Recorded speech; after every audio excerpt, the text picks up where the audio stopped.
मैं मुल्खराज बागे बहू से हूँ। जैसा कि आजकल ये देखने में आ रहा है, हर आदमी चाहता है कि भल्ला साहब की आदत में आए और सब लोग इस बात को श्योर करते हैं कि जो भी पहले उनसे गलती हुई अब दोबारा नहीं होगी।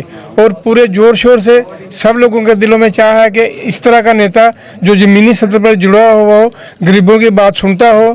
हम चाहते हैं कि रमन भल्ला जी हमारे यहाँ से जीत के आएँ और हमें पूरी आशा है कि रमन भल्ला जी भारी बहुमत से जीतेंगे। चाहे जो भी अड़चने आए सबको पार करते हुए वो एक दफ़ा फिर दोबारा मेंबर पार्लियामेंट बनेंगे। और मैं पूरे विश्वास से कहता हूँ जितने हमारे सारे लोग जहाँ इकट्ठे हुए हैं दिलो जान से उनके लिए काम करेंगे। जय हिंद जय भारत। क्या कहेंगे, जैसे भल्ला साहब कल नॉमिनेशन फाइल करने जा रहे हैं तो क्या कहेंगे? देखिए, कल जैसे कि भल्ला साहब नॉमिनेशन फाइल करने जा रहे हैं ये आप सबको पता है, और कल पूरा जम्मू जो है वो चौक होने वाला है।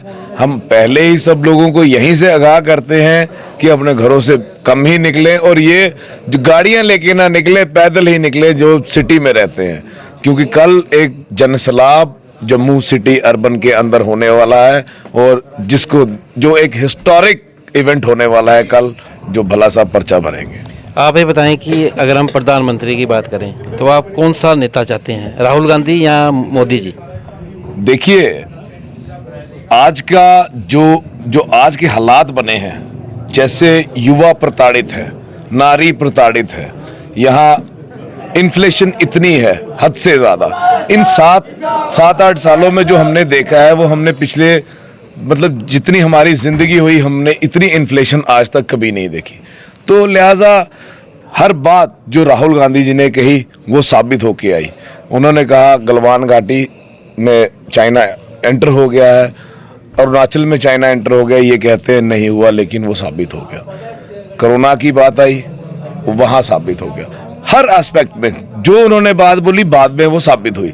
तो इसलिए एक दूरंदेशी नेता और एक जिसका विजन ही ना हो नेता, age doesn't matters a lot. कोई उम्र का कोई बोध नहीं है, लेकिन जिसमें समझ है वो नेता होना चाहिए। और हम समझते हैं कि राहुल गांधी एक दूरंदेशी नेता है और ये हमें यकीन है कि वो आने वाले प्रधानमंत्री हमारे जरूर बनेंगे।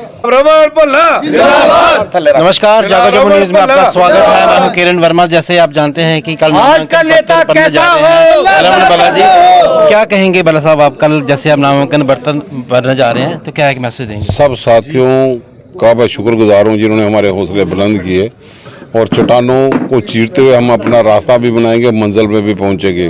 भाजपा ने जो जन विरोधी नीति यहाँ पे बनाई है, हम लोगों से वादा करते हैं कि जैसे आपको ये ताकत मिलेगी और अगली सरकार हमारी होगी। भल्ला साहब ये बताएं दर्शकों को आप क्या मुद्दे लेके जा रहे हैं लोगों के बीच? ये जितने भी फैसले उन्होंने किए हैं, चाहे वो प्रॉपर्टी टैक्स का हो, चाहे वो स्मार्ट मीटर का हो जिसने गरीब आदमी का खून चूसा, चाहे वो राशन डिपो में राशन की कमी करने का मुद्दा हो, लोगों को चीनी और कैरोसिन ऑयल कहीं पे भी वहाँ पे उसका नई उपलब्धि यहाँ पे होती है। और इसी ढंग से और जैसे बुजुर्गों की पेंशन बंद करना, विधवाओं की पेंशन बंद करना, नौजवानों को रोजगार नहीं देना, तो बहुत सारे मुद्दे हैं कि जिन मुद्दों के माध्यम से, और ख़ास तौर पर हमारे संसद का कि मेट्रो चलाना, झूठे वादे करना, तो ये सब इंतहा हो गई। लोग दिल से निकल रहे हैं कि वो बदलाव चाहते हैं। एक तूफान के तरीके से ये लहर चल पड़ी है।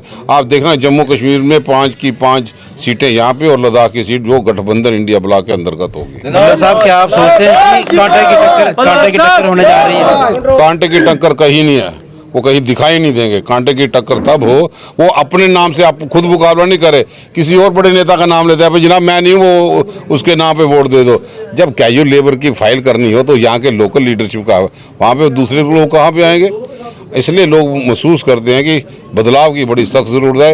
ये अहंकारी नेता हैं, सत्ता के नशे में अपने आप को ये हवा में समझते हैं, हवाई बातें करते हैं, लेकिन ज़मीनी सतह पे जब किसी का पेट ना भले, किसी परिवार के आगे बच्चा बेरोजगार हो, 10 साल की 2014 के बाद नौकरी ना मिले, तो उस परिवार पे क्या बीतती है ये हम अच्छे ढंग से समझते हैं। भल्ला साहब ये बताएंगे जैसे आप प्रदर्शन किया गया इनकम टैक्स द्वारा जो फ्रीज किया गया अकाउंट कांग्रेस का, क्या कहें? भाजपा चाहती है कि कोई विपक्ष खड़ा ना हो और अपने को अकाउंट कुछ नहीं, और विपक्ष के जरिए इतनी ज़्यादा अमाउंट का देना, इतने करोड़ों रुपए देना, तो पहले सरकार कहाँ पे सोई थी?